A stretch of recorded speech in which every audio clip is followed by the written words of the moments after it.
Өнөөдрийн манай контентын хамтран ажиллагчаар тэглгүй ахуй мэдээж та бүхний маш сайн мэдэх Kero Store өглөө илрэл хаяанд ирсэн хүүтэн өдрүүдэд та бүхэн маань хайртай аниме дүрийнхээ хүүдийг Өнгө арьсмарын өргөн сонголттойгоор худалдаад аваарай. Хамгийн гол нь манай Kero Store дэлгүүрт зарагддаг хүүдийнүүд нь нэмгэн зузаан гэж сонголттой байдаг, мөн хавар намар өвөл зүүж болохоор маш гоё зөөлхөн дулаахан оролтнууд төрөл бүрээрээ ирсэн байгаа шүү. Ингээд та нарынхаа хүссэн анимег өнөөдөр ярьж өгөхөөр бэлтгэсэн байгаа. Тухлан сууж таалан сойрох нь.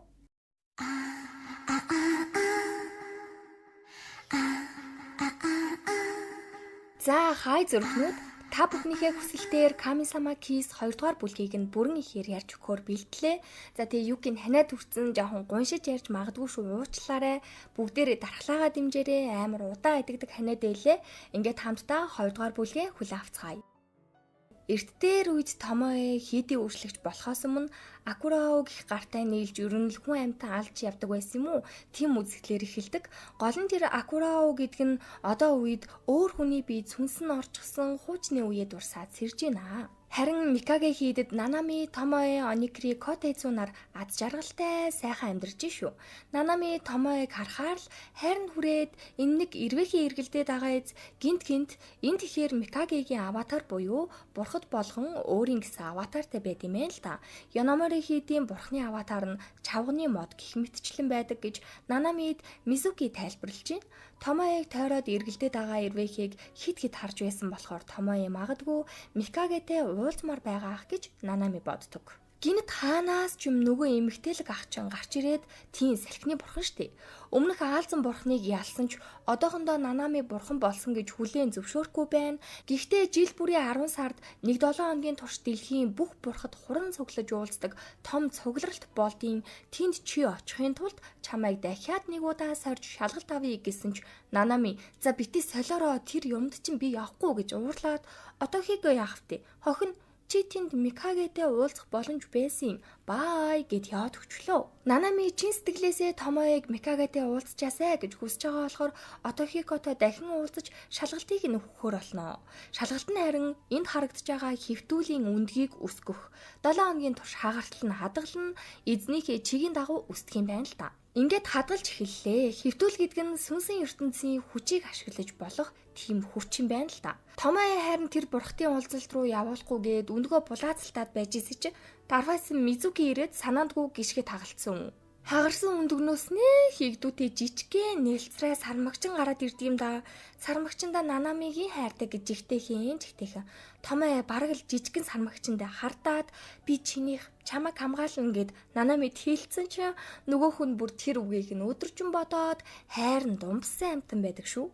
Номын санд харин нэг балаа аалзан сүнсэн жүтгэр гарч ирээд тэгэл дүрмийн дагуу Баатар Томоe ирж аварчаа. Томоe Нанамиг нөгөө бурхтын уулзалт руу явуулах дургүй байгаа шалтгаан нь тэнд очиод маш хүчтэй бурхтад дээрлэхүүлэх үе гэд айсандаа л тэр юм л та. Аалзтай тулалцснаас болоод Томоегийн нэгдлийн гар нь сааралтаад өвччихсэн.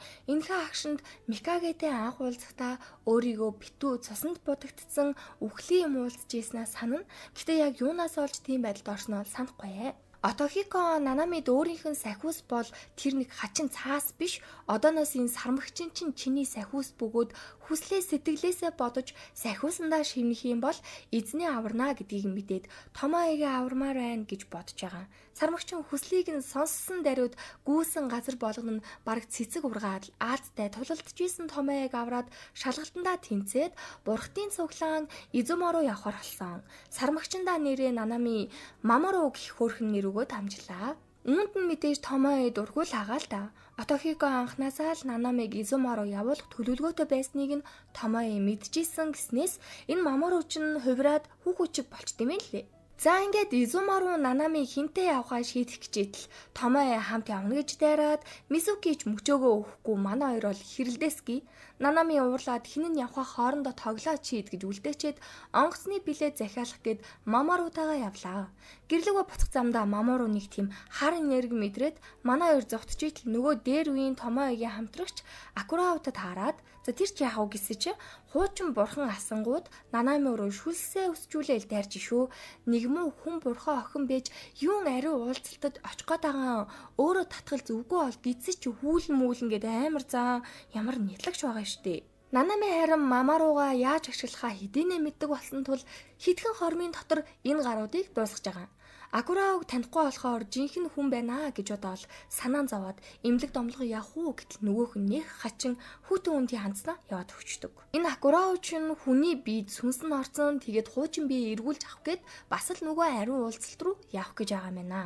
Нөгөө талд уг нь Томоо ээж хаваас тоглоод Мизукиг хочсон ч Нанами тэнд очиод Томоод муу юм болох уу гэж айсан болохоор сүмээ сахиад өөрийнх нь дүрд хувраад сургуульд нь явуулахар болчдөг. Хөөрхөдөө мэдээж Мизукийн могоогоороо Нанами онгоцоор Изума руу явахаар боллоо.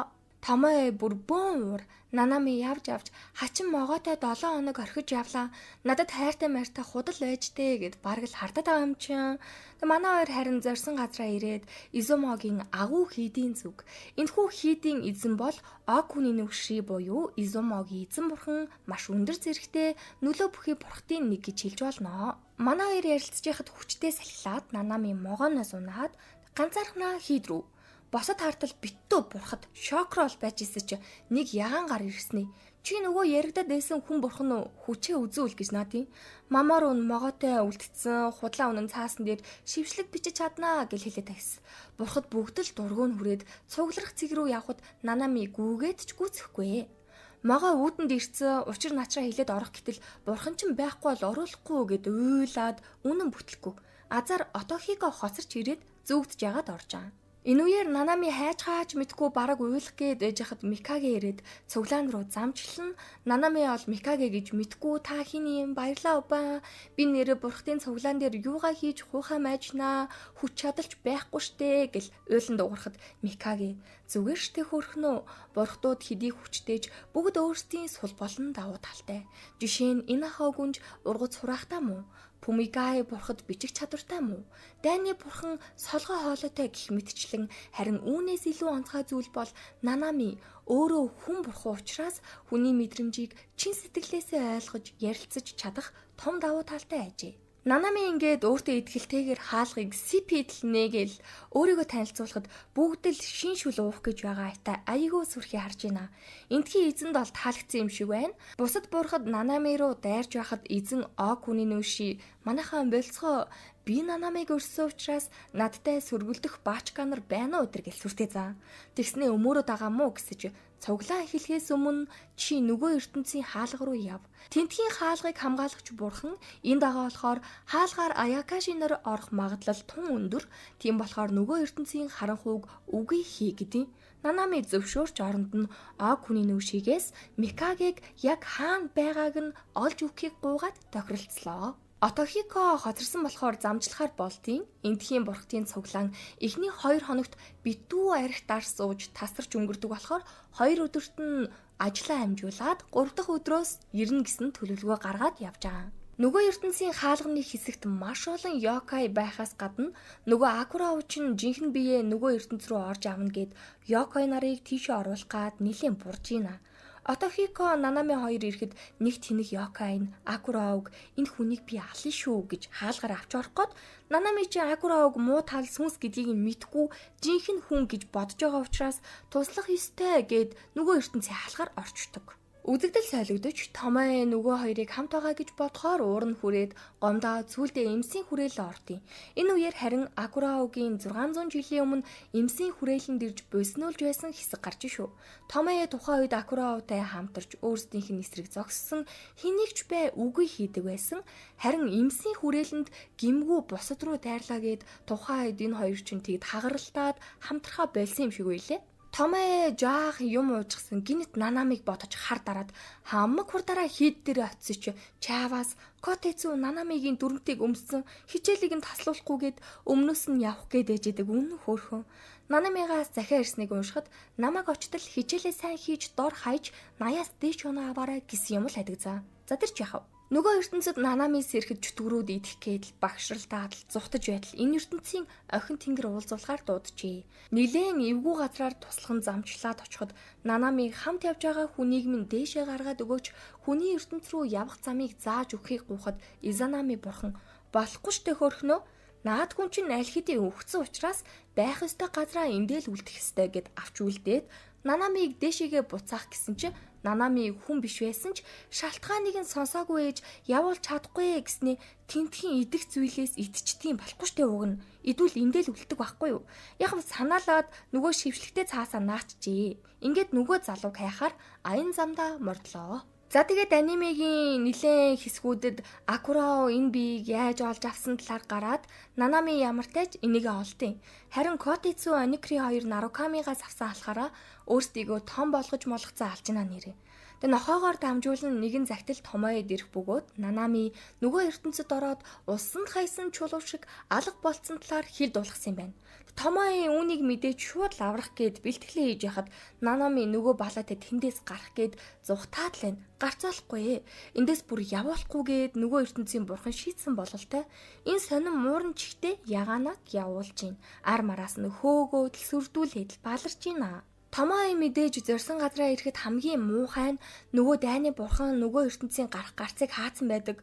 Томооёо эзний эргүүлж авчирн холд молд гэл бурхныг барахгүй учраас Нарукамигаас авсан алхаараа өөрийгөө үйлчлэгчээсээ чөлөөлж дайны бурхныг ялан дийлж тэнгэрээс сахиусан тэнгэр шиг бууж ирээд ямартайч Нанамига аварлаа. Нөгөө Акурао ч гэсэн гарч ирсэн даруйдаал сүүлээ авчаад зүхтэн энэ юу шаал дэмий дүр. Томооёогээс л тийм өшөөгөө авах гэж ирсэн юм шиг байсан. 2 өдөр юу ч идээгүй Нанами унтаж амарч зутан идэж тэнхэрсэн ч нэг муу мэдээтэй. Дайны бурхантай тулалдахдаа Томооёо үйлчлэгчийн ажилласаа өөрийгөө алхаараа чөлөөснөөс олж зүүн шоронд хоригдох болсон байдیں۔ Тэг цаа ч нь очиод "Май хайраа буцаад миний үйлчлэгч болооч" гэж хэлсэн ч Томооёо тэнийг ихцэн гаргаад хэд хоног ботыг ээлждэг. Тэг энээс болоод Нанами сэтгэлээр навс унаас гээ. Юу ч хийжээсээ хамаагүй Томооёогийн хувьд үйлчлэгч авах хэцүү байсан юм бах та. Би тийм яшигтай гэж юу гэдэл ургуулan бодлгүй л яах вэ? Эмгтэл хүн болсон юм хойно. Тэрүүгээр эморч явж байгаад Мамори бурхантай таарад ямар ч өвчнийг ангаадаг Тоорын имийг Донотоор баартартна. Гэхдээ хамгийн гол нь шүү дээ. Томооёо үйлчлэгч ахтаа Нанамигийн үйлчлэгч юм чинь түүнийг гэдэг байсан гэж ботсон боловч гэрээгээ цуцалсан ч Нанамиг ботсоор байгаагаа гайхаад Мизукид хэлвэ. Мизуки харин "Мал минь ээ, гайхаад ах юу байдیں? Чи чинь Нанамид хайртай л болцсон юм биш үү? Мэ энэ Тоорын юм.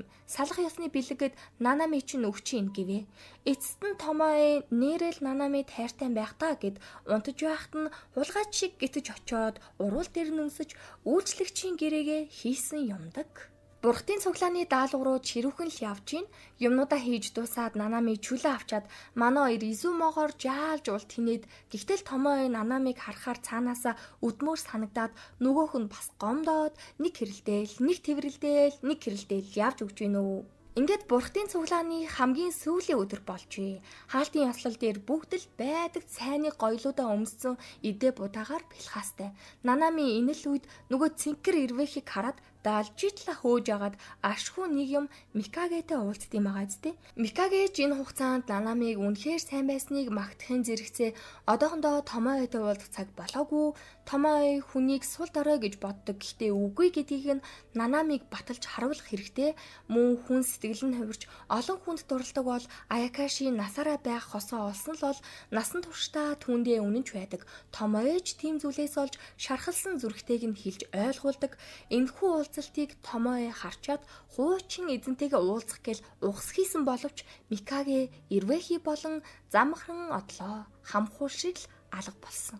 Энийг нь сонссон Нанами дахиад л Томооёо бид хоёр нэг нь хүн, нэг нь Аякаши бүтггүй байна дөө гэж бодоод сэтгэлээр унаад дахиад л юм орно.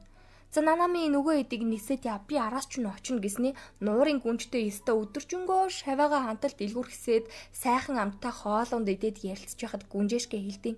Нанами бэб чамда зөндөө их баярлалаа шүү.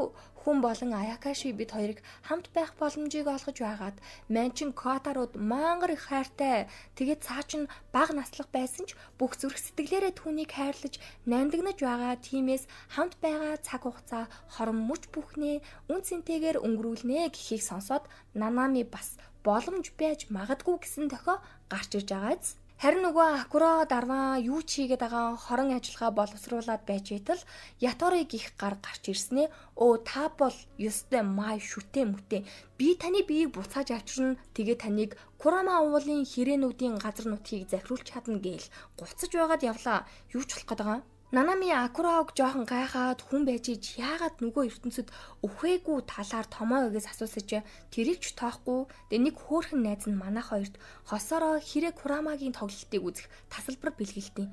Тэгээ Томоо хэрийн дугаасаа дургүй болохоор үзэхгүйгээд тэрүүгээр чин Нанами үзийгээд араас нь гүүжээгаад нэг хөөхөн жоохон бацкан дээр гიშгцэн байхгүй юу? Нөгөө жоохон юм нь босож ирээл уурлаал. Би энд Шинжуро самааг хайж авж гин. Маа ах юм байгаа гэдیں۔ Тэр нь Курама хэрэлдэ. Томоо тэр чинь танихгүй гэж шууд өшөглөөд нөгөөх нь нисэж чадахгүй болохоор гомдоо л үйл алцухт нь Нанами мэдээж сайхан сэтгэлтэй араас нь очиж аргадаад Шинжуро самаагч Курама гэдгийг мэдсэн учраас чирээл тоглолт руу явааски. Тэнд чинь Курама зүгээр бөөм пэнүүдтэй би чи од шүү дээ гэд мэтэрсэн дуугаа дуулаад тайзыг эзэгнийхэн төржээ. Тоглолт дуусан гут бушуухан хэрэтэ уулзнаа. Ботомаруу төрлөх нутг нь ямар их гай зовлон ирж аав нь биен тааруу дээр нь алга болсон бас ахыг нь өв залгамжлагч болох чаа. Тэрийг нь бусд нь хүлээн зөвшөөрөхгүй ба таал миний баатар та буцаад ирээчтэй гэж хэлээд ухаалтчдаг. Учир нь хэрэг хүүхэд уулнаасаа холдвол амь насанд нь аюултай байдаг юмсан жээ. Курама хэрээний бага насны дурсамжуудын хэсэг гарнаа. Багадаа нисэх цаг нь болцсон байхад ганцаараа л нисэж чадахгүй бусаддаа дээрлэхүүлж, шоглуулж, өөртөө итгэлгүй болсон учраас автаагааж ойлголцож чадахгүй байсан ч түүнийг ганцхан наашаа гэдэг нь энд харагдчаа Суиро ах нь юм байна. Тиймээс олон жилийн дараа энэхүү нутг руугаа очихоор явлаа. Зорьсон газартаа ирсэн ч тентхийн хүчээр ч юм уу цаанаасаа Томоe, Нанами, Курама, Ботомарунаар тусгаарлагдаад ягаад ч юм бибинээсээ салчдаг. Дахиад л Курамагийн 12 настай үеийн дурсамж 12 нас хүрсэн ч нисэж чадахгүй хിവэр байсан учраас түүнийг шийтгэж аянган аратантай агууд хүчээр оруулан шийтгэх гэж байхад Суиро ах нь ирээд аврах гэж агаад тэртээ олон жилийн өмнө өөрийнхөө далавчийг дахин хизээж нисэж чадхааргүй болтлоо цахилгаанд захиулж гинтэлгсэн. Тэр өдрөөс хойш Курама тэр уулыг орхисон байдаг. Үзэгдэл одоо үедээ буцаж ирэхэд манай дашгүй нэгнээ олоод Суиро ах дээр ирлээ. Курама бол мэдээж ахынхаа өмнө маш их өртөө учраас юу ч хэлэхгүй энэ олон жил алга болсонд орхиж явсанд уучлаарай гэсэн ч Суиро ах бол үнэн хүний дээд хэрээний дээдийн дээд яг л баг байсан шиг нь өхөөдөөд ерөөсөө Курамад уурлаж үс санаагүй байдیں۔ Гэхдээ Суирог хэрээний тосгон доожо руу орох эрхийг нь хязгаарлалцсан манай эд тийшээ яаж орох талаар ярилцж шүү. Гэтэл нөгөө таалд Курамагийн төрсөн ах Жиро бол нэлийн хүчтэй, хэрцгий гэдгээр алдартай. Тэнд байх жаахнууд нь хүртэл үнэхээр айдаг. Гэтэл нөгөө Акураавтай уулзаад байсан Ятори чи ирсэн. Жирод бас л та бол гайхалтай мундаг энтергээл тал засаад байна. Яг яах гээд амгүй итгэхгүй. Харин Нанами мэн шийх газар хайж авч агаад доожогийн нутгийн мөнхийн сакураны модыг олчдог. Хэрэг хүүхдүүд хүн байна, бүр эмэгтэй юм байна. Манай дахин шүтдэг модонд бүхүр бузартна гээл манайхан чинь мэтгэлзээд сүулдэ хүүхдүүд Нанамид хамаг зовлонгоо яриад модч дэлбэлэхгүй бүхэлдээ харанхуй нөмөрсөн биднийг Жиро ах удахгүй залгамжлагч болно Сожобо өвөө хайчсныг мэдгүй гэдэг байгаа. Тэдгэр хүүхдүүдийг Нанами баг чигсэн баярлуулмаар санагдаад шившлэгтэй цаасан дээрээ шившгэд ашгүй нөгөө мод нь мөн хээрийн үзэсгэлэнтэйгээр нахиалж хүүхдүүдийн царайнд мишэл тодроод ирэхэн тэр гинэт нөгөө жаалвч чинь Жиро ахад баригдлаа доожроо буцлаа гэд нэг харсаж байхгүй. Жиро ирсэн. Манай Нанамиг хараад зүгээр л анхны харцаар бараг дурлсан тэхүү. Тэгэл тэрийгэ мэдэгдүүлэхгүй гээл. Чи хин яах гэж энд ирсэн энтэр гэж том дуурч Нанамиг айлгаад азар мама руу гарыг нь хазаад зугтдیں۔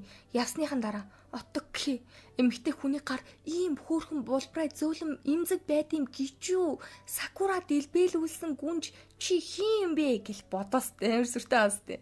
Нанами зүхтаал, уйлал, Томоегээ тэрч ховлол, Суиро ахад ч бас хэлж ховлол, маргааш нь доожо руу нэвтэрч Жирогийн хамгаалтыг сулруулсны дараа Сошобог олохоор төлөвлөгөө өгөн зохиогоод дүр мөрөө бэлдээл сүрхий орцгоно.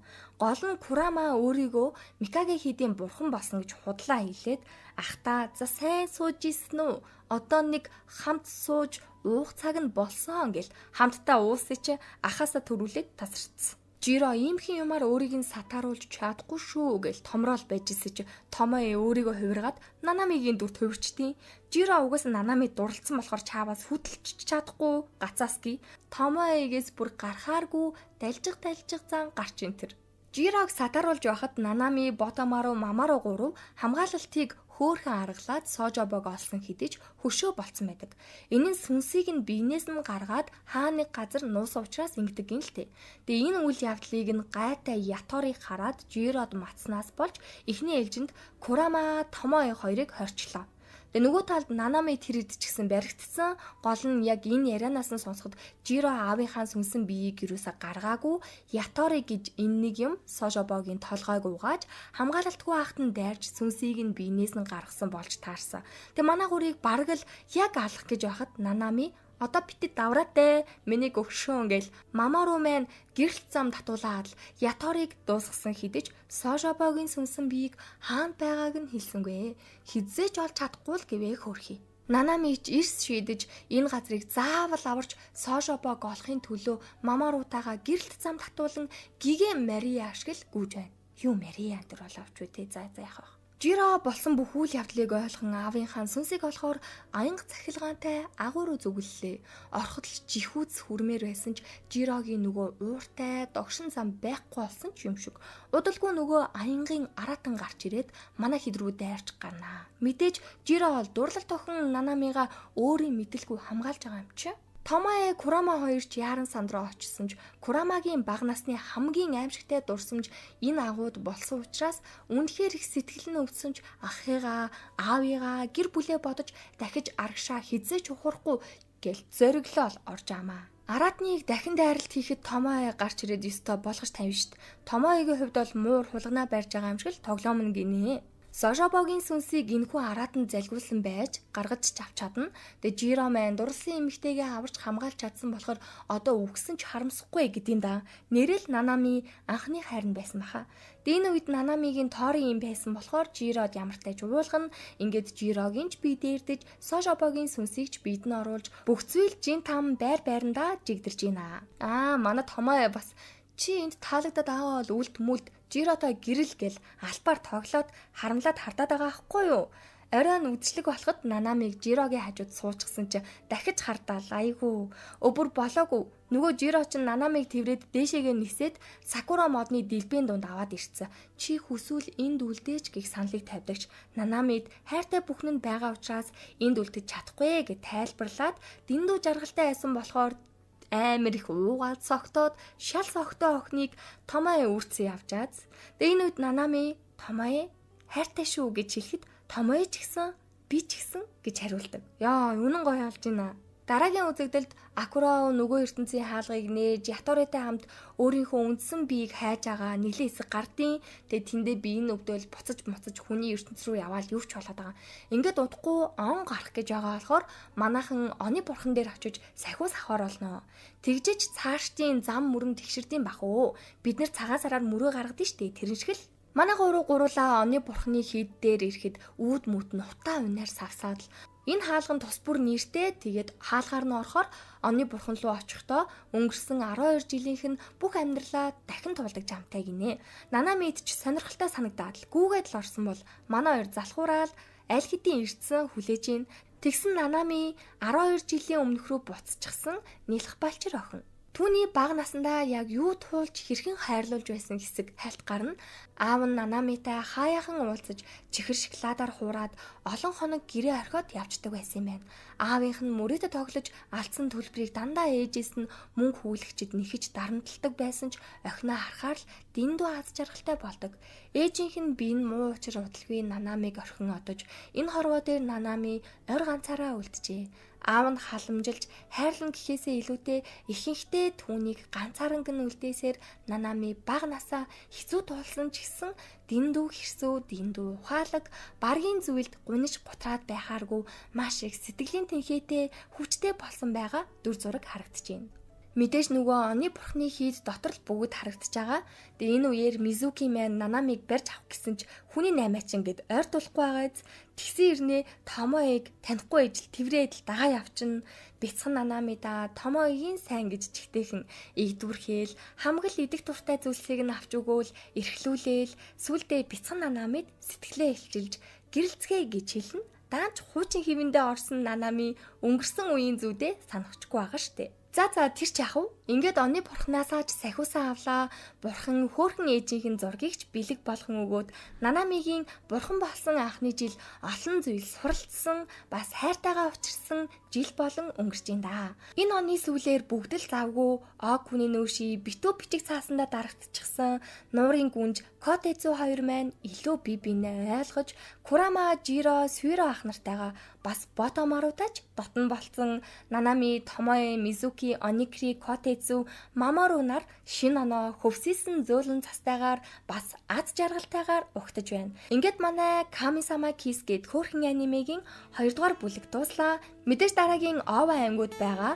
Томоe, Нанами хоёрын маань хайр сэтгэл бүтэх болов та нар яг юу гэж бодож ин да. За тэгээд дараагийн ангуудаа яруулахыг хүсвэл сэтгэлээр булаарай, лайка дараарай, сабскрайба дараарай. Зүрх. Манайхаа тархлагаа сайн дэмжээрэй. Начиг амир хүн танаад төрчвээ болохгүй шүү за.